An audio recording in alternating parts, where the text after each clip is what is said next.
Hi there. I just wanted to share with you my views on some of the recent announcements being made by the government which affect the property sector here in the UK. So it's the Build programme last week announced by Boris Johnson, which is a hugely positive announcement. It's 5 billion worth of investment in homes, new houses, infrastructure, roads, schools, hospitals. So that's massively positive news.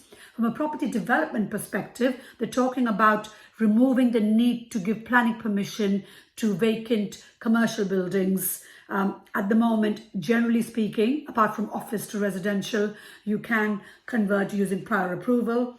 In the future, once this build element of the planning element goes in live, which is expected around September 2020, we could repurpose possibly vacant hotels, vacant care homes, vacant office buildings without the need for a full planning application, which is a huge opportunity for property developers. So watch the space on that. I'll keep you updated regularly as we get news from the government.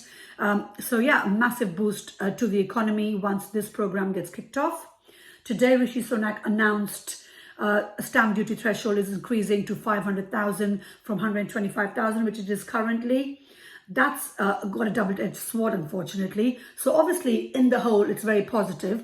But they talked about implementing this from autumn of 2020, which means July, August, and September will be completely dead.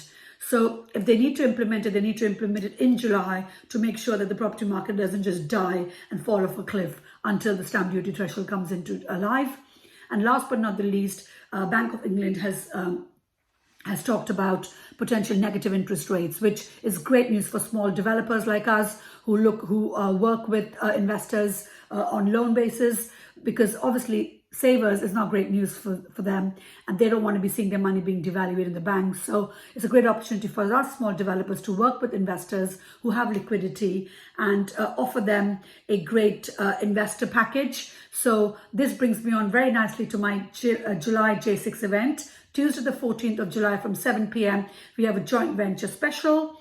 Karen and Antoine, who are investors themselves, are going to talk about the need to create a very detailed investor pack by giving and sharing as much information as you need to with the investors to help them make the right decision whether they want to invest with you or not. Manish Kataria is talking about the due diligence as an investor that you would need to do if you are giving a loan or doing a joint venture with a developer. And Tariq, who's a commercial solicitor with a lot of experience, is going to talk about some real case studies of some joint venture contracts he's recently done for his clients, obviously without disclosing any personal details. So book yourself in j6propertyme.co.uk. I look forward to seeing you then.